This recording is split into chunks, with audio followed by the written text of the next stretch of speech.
what I'm gonna do. I'm gonna go on strike, and you can all try living without me. You didn't think about that, huh? That's what I'm gonna do. I'm gonna do that. I'm gonna go on strike. God has been listening, everybody. I have just found out that Velma Season 3 was not given the green light to keep going. This disgusting abomination of mediocrity has been abolished. Nearly 2 years ago, I watched the first 2 episodes of HBO's new awesome hit animated show, Velma. And it wasn't very funny. Velma is supposed to be an adult version of Scooby-Doo, so a lot of this show's humor relies on shock value, which, if done right, can be funny, but Velma fails to actually be clever with its premise. It all kind of boils down to old beloved cartoon characters being overly violent and saying naughty words, and if that's not painful enough, the show also offers millennial humor, like I can't do anything without my pumpkin spice latte, or Taylor Swift is God. Okay, what's everyone's greatest fear? Mine is either global warming or Taylor Swift retiring. Let's pray it's global warming.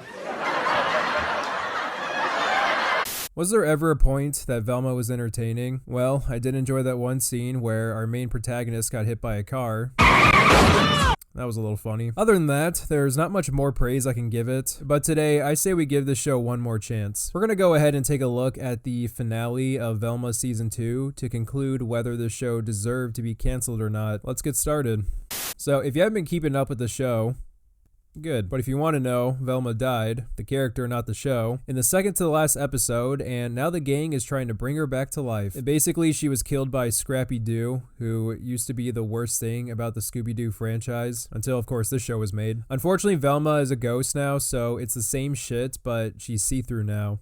You tried, Scrappy. Ah, so these must be the villains of the show. Actually, no, these group of assholes are the main characters. A bit has changed since the first 2 episodes of Velma. Anyways, we're about 2 minutes in, and we get some attempts at humor. Do any of these jokes actually work? I told you the spells in this book wouldn't be strong enough, Mom. They can't even revive the poached animals in Fred's walk-in freezer. No. So far, I've failed to even crack a smile, but again, it's just the beginning, so let's give it a chance. Maybe down the line they'll make me laugh. I suggest maybe throwing some edgier humor. That makes me laugh sometimes. Crafting an edgy joke is a more difficult task, but I trust the brilliant writers behind Velma to pull off such a feat. So go ahead, show. What do you have in store for us? Okay, will someone please tell me who the Black Knight is? And is it racist? Because it sounds racist. It's not, amazingly. Well, that joke was lame and didn't make any sense, which is honestly more appalling than an actual offensive joke. Guys, it's funny because it has the word black in it, so it must be tied to race. Yeah, real clever. It also doesn't make much sense because Black Knights actually existed and the word knight isn't associated to anything offensive itself. Are people today now finding the term Black Knight offensive? Okay, the comedy sucks, but maybe this finale will allow the characters to truly shine and remind us why we love the OG Scooby-Doo cast in the first place. Okay, so in this version, Daphne is a ditzy popular girl stereotype, Fred is a spoiled rich boy stereotype, Scooby doesn't really exist, and Norman wearing green is the equivalent of Jack Black putting on a blue shirt and calling himself Steve, which unfortunately exists. Creativity is dying. The only resemblance I could recognize of the OG Scooby-Doo cast from the remake is ironically from Velma herself, because to the show's credit, they do keep that detective part of her character. Just like in the other iterations of the franchise, she solves cases, she finds clues. That's a key character trait to every version of Velma. Other than that, this finale doesn't do much for the characters either. I don't give a single shit about these bland caricatures that have nothing to do with the old versions of Scooby-Doo. You might as well have made them completely new characters and nobody would have said, "Oh my god, these guys are copying Scooby-Doo," because almost nothing about this shit resembles that franchise.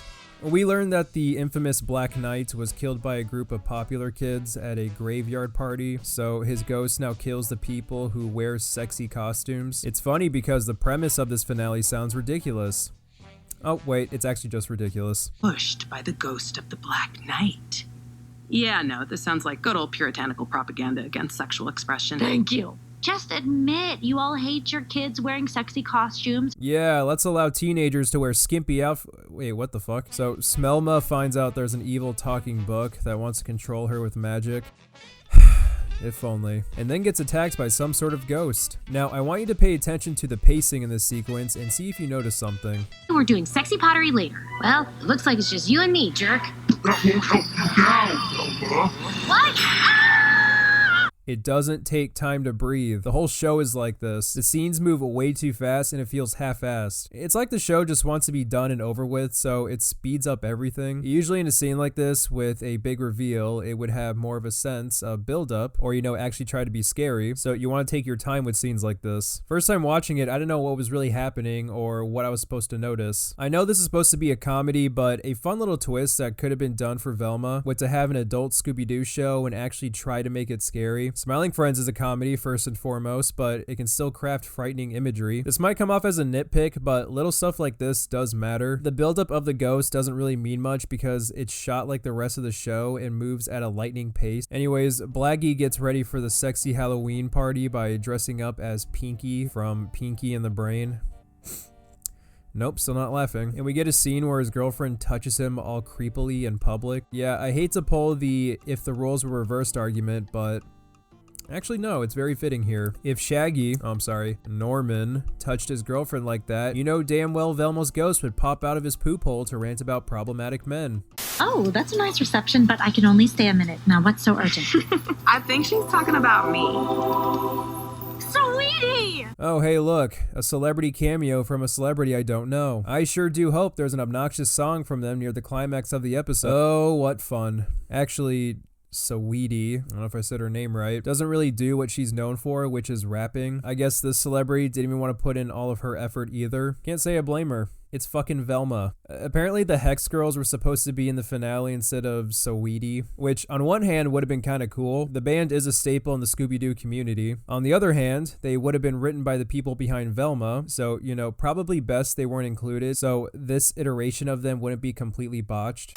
Ladies and gentlemen, it actually happened. I laughed during an episode of Velma. In a sea of shit, what could have possibly brought me even a little bit of mild joy? It's honestly not really a joke from the show itself, but one of its visuals. I just happened to pause at this time during the scene and began to laugh because of this shot. I don't know, something about Black Shaggy's face, outfit, and stance gave me a chuckle, so I guess that counts for something. I don't think the writers of Velma are trying to be funny, it just looks awkward, but a funny kind of awkward.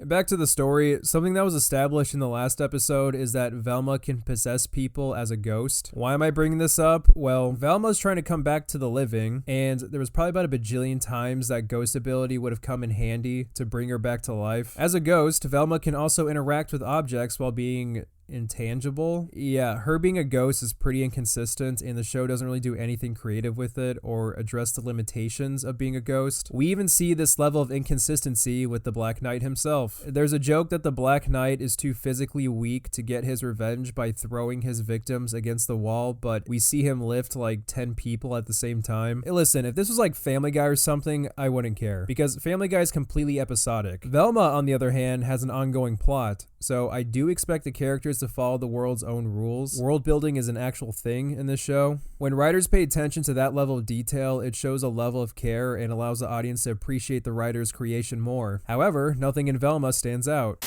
Okay, let's skip ahead. So, as it turns out, the Black Knight wasn't actually killed by popular kids, but by the parents of the main cast. And apparently it wasn't intentional because the Black Knight was pushed off the cliff by accident instead of on purpose. So I guess everything now is all nice and dandy.